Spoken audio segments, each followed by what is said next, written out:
Hi guys, Graham from Penguin Motors here. This video was all about full crossflow rocker shaft assemblies. Do we really need an uprated one? What about one with roller tips? Will that make any more power? What about on a mild engine? Is it worth doing?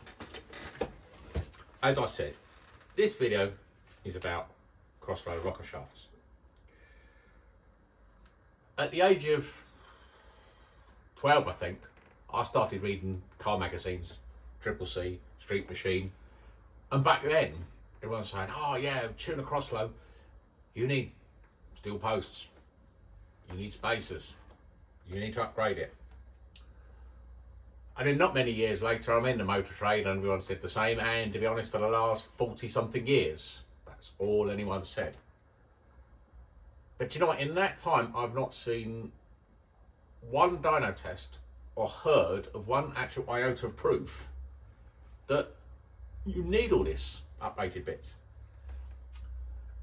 I mean, sure, maybe if you've got a 264 or something, or a short circuit crossflow and you're revving it to 8,000-9,000 RPM, maybe. But everyone says you still need all those bits, even if you've got a mild road engine. Well, it just so happens I've got a mild road engine.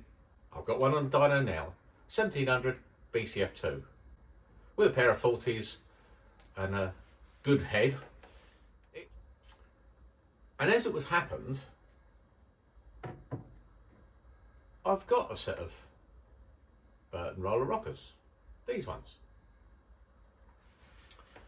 And the reason I had these is they sent them to me for an endurance test. I put them on an engine, wound the revs up high, and I ran them for hours, basically trying to break them. And in the end, I lost my hearing. We all got fed up with the noise. And we got to the point I ran this engine so long that I had to shut it down because we'd overheated the water in the cooling system of the dyno. I just couldn't run the engine any longer. And we've got thousands and thousands and thousands of litres of water to keep the dyno cool. But at the end of that test, the engine with the rockers, the engine appeared to pick some power up. Not a massive amount, but the engine appeared to have picked some power up. But I couldn't be sure it was the rockers alone, because we'd run the engine for that long that with it being a fairly fresh engine, it's possible it loosened up. Or the valves are seated better or something. Something had changed within all those hours of running that the engine made more power naturally. So I got a gap the other day. And I ran the engine up again on these, and I switched to Burton roller rockers, and I ran it on them. So let's see what it did on the standard rockers, and then we'll run up on the rollers.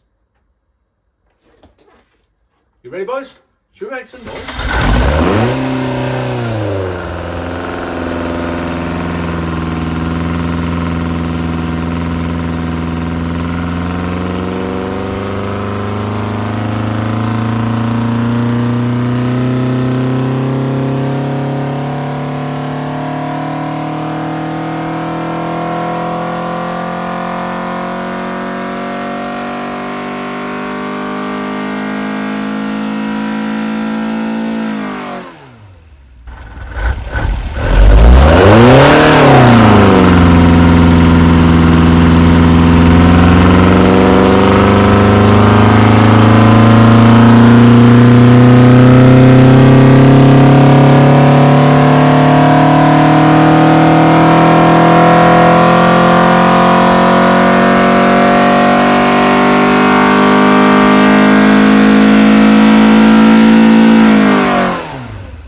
So, how did we do?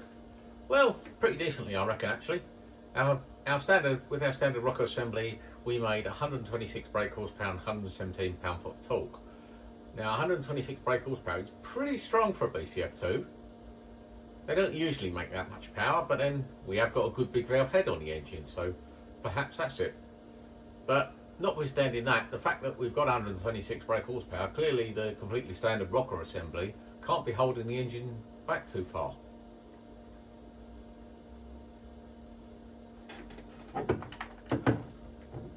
But what will these do for it? These golden beauties. They certainly look pretty.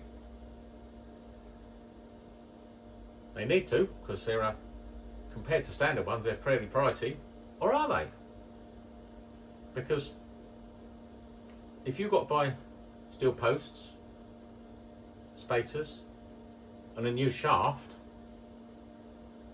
suddenly the standard rocker assembly is not that cheap. And you can't get new rocker arms anyway for the standard ones. So you've got to hopefully find some good ones and reface them. I don't know, I've been there with engines, clawing through buckets of rockers to try and find good set. So maybe these are an affordable upgrade.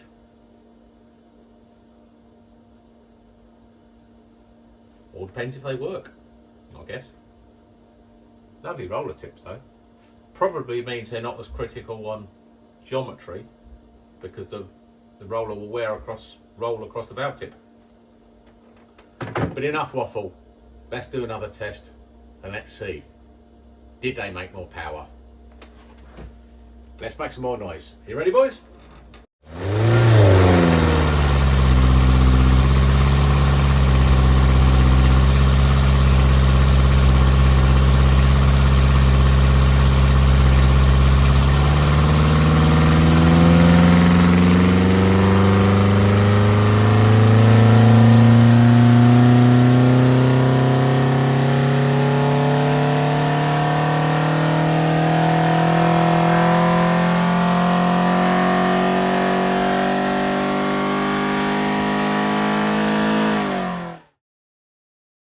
So, the numbers are in. We're up. Yay!